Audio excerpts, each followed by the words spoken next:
Tidak senonoh sampai kemudian wanita ini mangkat atau meninggal dunia dan arwahnya gentayangan. Dia kemudian ingin balas dendam. Siapa saja yang masuk ke dalam hutan larangan ini akan dibunuh, akan dijadikan tumbal sebagai kemudian sebagai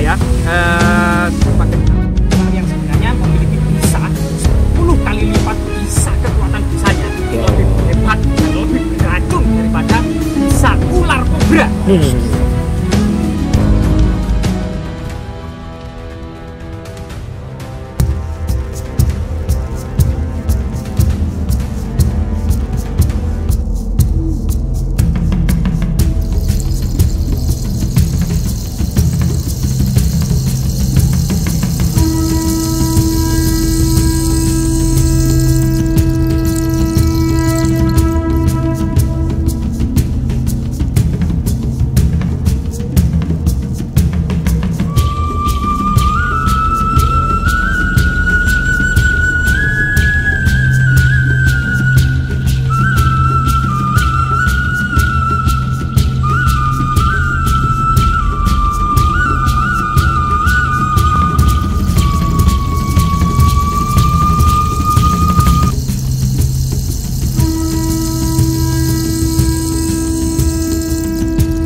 Yang sudah tidak asing lagi, beliau sudah melalang buana di Gunung Welirang, Gunung Anjas-Semoro, dan juga Gunung Penanggungan.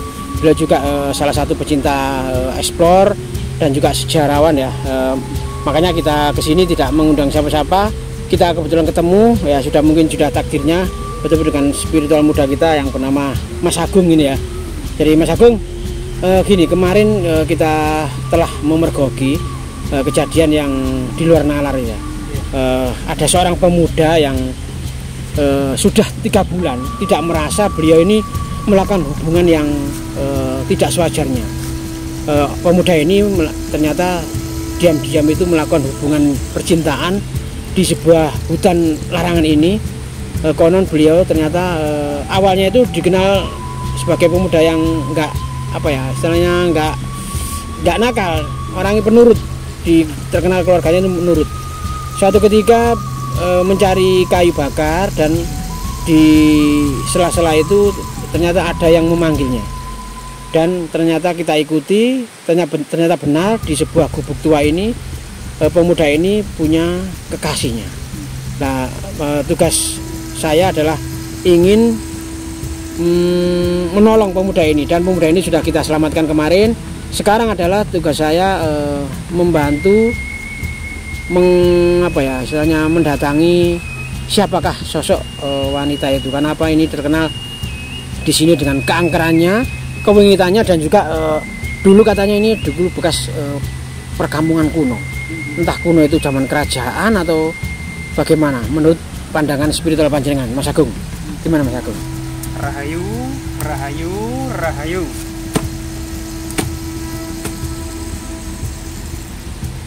Jadi memang tidak salah, lokasi di lereng Gunung Welirang ini syarat kaitannya dengan hubungannya dengan Istana Majapahit yang ada di Trowulan. Jadi diceritakan salah satu kisah ya, yang memang di dalam peradaban Majapahit, dalam berita tradisi masyarakat Majapahit dahulu, ada yang dikenal dengan cerita Angling Dharma. Suatu ketika Prabu Angling Dharma mendapati seorang gadis cantik yang bernama Setiawati dikejar-kejar harimau. Kemudian ditolong oleh Prabu Angling Dharma, diselamatkan, dibawa kepada orang tuanya yang dikenal dengan Resi Begawan Sutra ya. Resi Begawan Sutra ini adalah orang tua dari Setiawati, ternyata memiliki kakak namanya Badik Madrim. Dan ternyata Prabu Angling Dharma tertarik dengan kecantikan Setiawati, mau hendak menikahi Setiawati, namun kemudian terhalang, harus berhadapan dengan kakaknya Badik Madrim. Akhirnya Prabu Angling Dharma berhasil kemudian bertarung dengan Batik Madrim, dan Batik Madrim pun diangkat menjadi patihnya. Namun kisah ini sebenarnya dibalik kisah kemudian Prabu Anglingdarma yang sering kemudian berburu di hutan, ini juga mendapati perselingkuhan sosok Nagagini ya, golongan para naga itu berselingkuh dengan ular tampar, pemuda ular tampar. Ini pemuda ular tampar ini kemudian dibunuh oleh Prabu Anglingdarma karena bertentangan dengan kasta. Bagaimana juga pada waktu itu golongan naga dilarang kemudian berselingkuh dengan ular tampar, sehingga kemudian Prabu Anglingdarma membunuh ular tampar, sehingga kemudian kutukan dari pemuda ular tampar ini kemudian cerita yang berkembang di era modern, masuk ke dalam raga seorang gadis yang pernah diperkosa secara beramai-ramai ya oleh pendaki gitu ya, oleh seorang pemuda yang dahulu memang gadis ini tinggal bersama kedua orang tuanya di tengah hutan. Namun entah suatu apa gitu orang tuanya pergi ke hutan dan gadis ini ditinggal sendirian. Kemudian ada 7 orang pemuda datang dan melakukan tidak senonoh, sampai kemudian wanita ini mangkat atau meninggal dunia. Dan arwahnya gentayangan, dia kemudian ingin balas dendam. Siapa saja yang masuk ke dalam hutan larangan ini akan dibunuh, akan dijadikan tumbal sebagai kemudian sebagai balas dendamnya dia, karena memang sudah terlalu gitu ya merasakan derita atas peristiwa itu. Dan kita coba untuk berusaha ya menyadarkan wanita tersebut dan kembali kepada jalur yang benar gitu ya, kembali kepada alamnya, yaitu mungkin alam kubur. Dan mungkin ini juga bisa diambil pelajaran dari kisah ini, dan kita tunjukkan fakta yang sebenarnya, apakah sosok wanita yang meninggal tadi yang berwujud sebagai wanita bertubuh ular yang akan menyerang siapa saja yang mengajak berselingkuh pemuda-pemuda yang lewat ini, kemudian dijadikan tumbal dan dibunuhnya. Ini merupakan sebuah kejahatan yang tidak bisa dimaafkan. Mari kita kemudian ke sana bersama-sama untuk mencari ya sosok siluman tersebut atau sosok penampakan gadis bertubuh ular tersebut yang serang biasa mencelakakan pemuda-pemuda di area ini. Memang tidak jauh ya dari sini, kita berjalan melewati hutan bambu.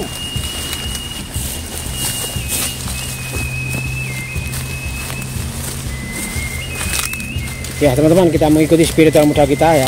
Semoga ini nanti membawa manfaat untuk kita semuanya, dan juga untuk seorang wanita yang diduga korban dari kejahatan dan sekarang melakukan balas dendam ya.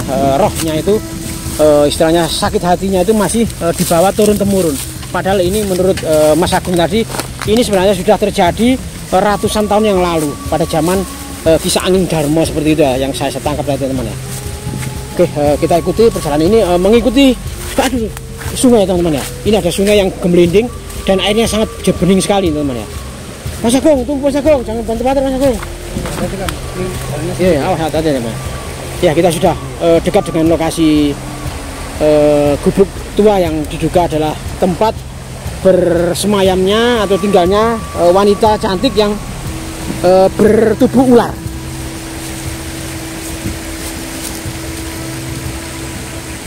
Ya, Mas Agung sedang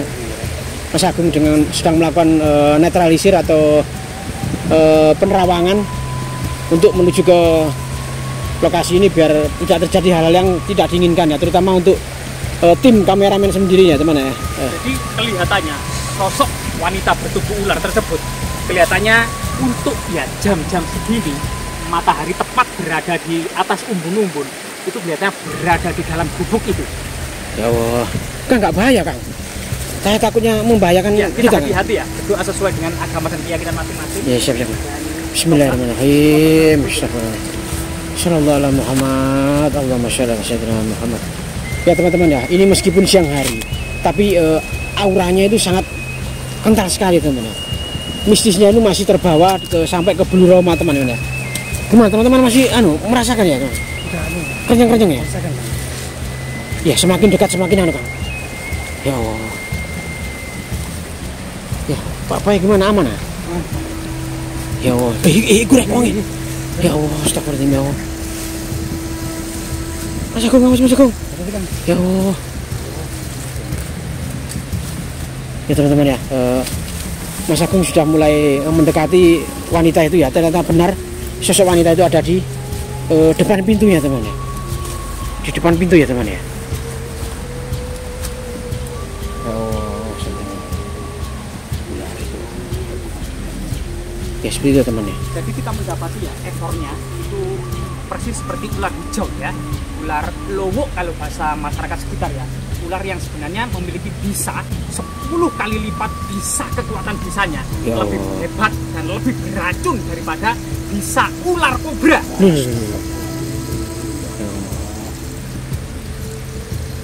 Gimana ini? Apa Kang, kita ada ya, interaksi atau iya, gimana ini? betul, belum. Saya ingin menanyakan Kang, kalau ini bisanya seperti lebih dari ular kobra, Iya, berarti seumumnya pemuda kemarin seumumnya tidak kita tolong akan jadikan tumbal atau meninggal. Iya, pasti setelah berhubungan di puncak klimaksnya, pasti pemuda itu akan digigit dan dimasukkan bisa yang sangat mematikan tersebut ke lehernya Pak. Astagfirullah, ya Allah, innalillahi wa inna ilaihi raji'un. Ya gini, Mas Agung, kalau bisa Mas Agung bantu untuk memperkenalkan diri dulu. Apakah benar seperti yang Mas Agung bilang ini adalah salah satu korban kejahatan zaman dulu, dan juga tujuannya itu seperti apa? Tolong Mas Agung netralisasi dan sampaikan kepada kita biar netizen ini semakin jelas. Mas Agung telah melakukan komunikasi dan interaksi ya teman-teman ya.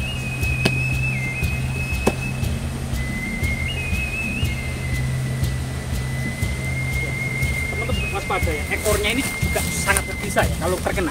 Jangan sampai menyentuh ekornya ini juga sangat berbisa. Ya, sosok wanita yang wahyu ya nih. Ayo, benar-benar cantik ya teman. Iya, berambut pirang tapi sayangnya ekornya itu ular. Ya. Jadi sebenarnya keberadaan kita masuk di sini agar menjaga jarak karena dia mengatakan agak terganggu dengan sosok-sosok pemuda karena memang traumatis di masa lalu karena memang ada 7 pemuda yang melakukan tidak senonoh sehingga sampai saat ini itu sangat trauma jika melihat pemuda-pemuda seperti kita. Jadi kita disuruh jaga jarak. Ya. Terus kemudian gimana Pak? Informasi apa saja yang sekiranya harus kita korek dari sosok wanita bertubuh ular ini yang sebenarnya adalah bukan dimensi kita sebenarnya ya. Ini adalah dimensi alam gaib, tapi mungkin karena rasa balas dendamnya dan kekuatan untuk kemudian membalas dendam itu dia sampai kemudian tega atau masuk ke dalam dimensi kita. Ya, kira-kira Mas Agung sosok pria atau pemuda yang seperti apa yang diinginkan oleh wanita ini? Ataukah semua pria ataukah punya karakter tertentu, mungkin pria nakal kah atau pria yang baik-baik atau random atau bagaimana ini? Biar kita bisa lebih hati-hati gitu untuk waspada dan teman-teman sekalian ya.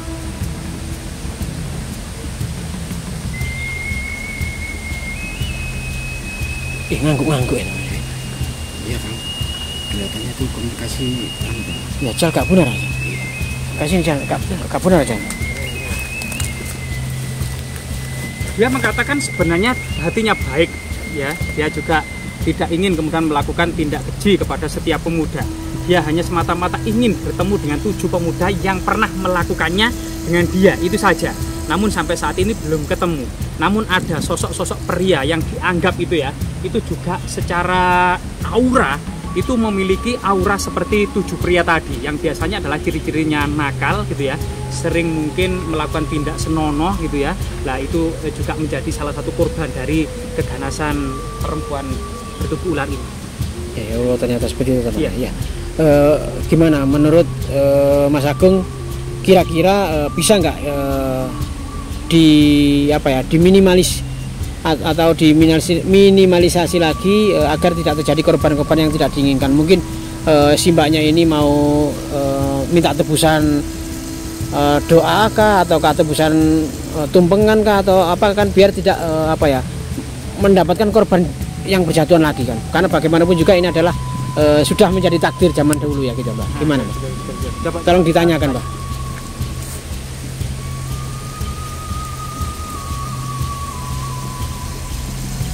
Tapi alhamdulillah kan, tim kita ini kan tidak termasuk kriteria yang tadi disebut Mas Agung ya. Oh, maksudnya sampean ini orang baik-baik gitu ya? Iya bukan, kan kita semua orang itu loh Kang. Iya. Ya semoga saja nanti ini juga untuk pembelajaran kita semuanya ya.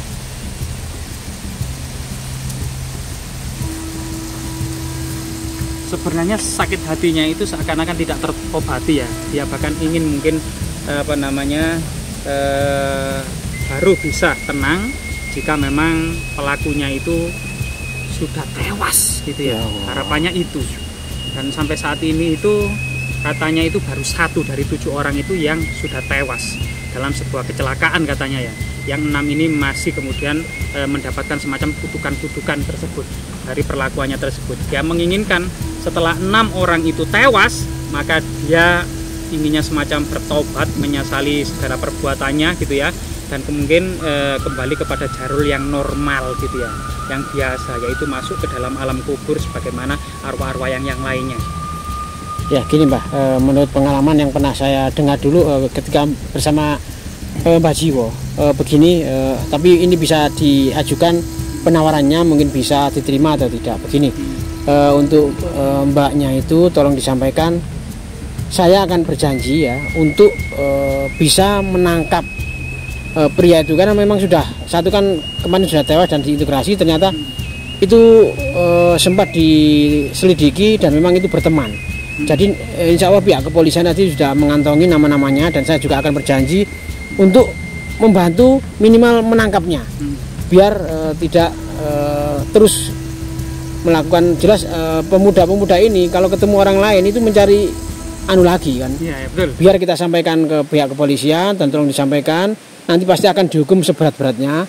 Dan kalau sudah menerima, nanti mbaknya Samin bilang saya akan memberikan ganti ayam cemani sejumlah 7, berarti 70. Jadi saya 70 ayam cemani untuk menebus pria itu, tapi nanti saya akan melaporkan kepada pihak kepolisian. Barangkali bisa nanti biar mbaknya mungkin bisa pergi dengan tenang ke alamnya.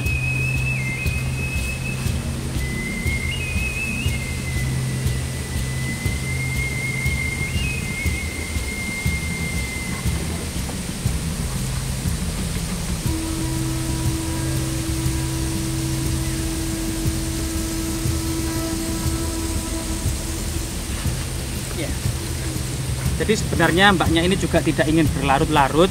Kalau memang kita bisa kemudian menangkap 6 orang dari 7 orang tersebut dan menyerahkan kepada pihak berwajib, atau bahkan dia mendapatkan hukuman yang setimpal dengan perbuatannya itu, maka mbaknya juga mau, asalkan memang mendapatkan hukuman gitu ya. Nah, itu harapannya mbaknya itu. Dan kalau toh memang di lokasi ini kemudian diadakan selamatan untuk mengenang peristiwa itu gitu ya, dan dijadikan sebuah situs untuk mengenang peristiwa yang tidak senonoh itu, sehingga menjadi pelajaran bagi yang lain, karena ternyata kemudian dampaknya juga sangat-sangat sangat-sangat berat. Dan menerima juga mbaknya kalau kemudian ditebus dengan 70 ekor ayam cemani, dan untuk selamatan mengundang warga sekitar sini rame-rame. Alhamdulillah, berarti sudah bisa terima ya. Siap. Mbak Agung bisa melakukan interaksi, dan biar mbaknya nanti bisa kembali ke alam. Ya, kembali ke alam ya. Kita agak menjauh temannya. Biasanya terus menghilang biasanya gitu. Bismillahirrahmanirrahim.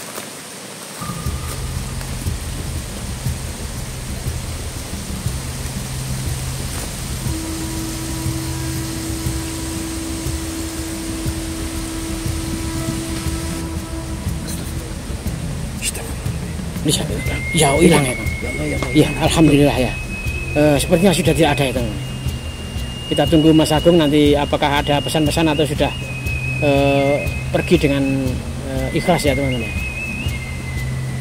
Mas Agung telah melakukan ritual dan juga mungkin perpisahan ya dengan wanita itu, semoga nanti juga lancar untuk kedepannya. Ya, jadi para pemirsa semuanya ya, ini sebuah fakta dan cerita mistis yang telah berkembang di tengah-tengah masyarakat, sebuah kejadian di masa lalu yang ternyata erat kaitannya dengan kondisi lokasi yang mungkin berhubungan dengan peristiwa ratusan silam. Dan dari tanah itulah kemudian lapisan sejarah dan peradaban terus, termasuk kutukan-kutukan yang ada di atasnya. Sehingga kemudian hutan yang dahulu pernah menjadi tempat suci, yang tujuan para pencari moksa, para pertapa guna menyempurnakan catur asrama, kalau digunakan aktivitas yang tidak senonoh. Hutan juga merupakan area yang suci dan sakral. Ini memang benar-benar mendapatkan sebuah kutukan yang sangat-sangat membahayakan bagi kita semuanya, karena memang disaksikan oleh alam semesta, disaksikan oleh hewan-hewan dan alam-alam yang ada di hutan ini. Sehingga kemudian sangat berbahaya sekali kalau melakukan tindak senonoh, apalagi pemerkosaan. Jadi waspadalah, waspadalah, waspadalah.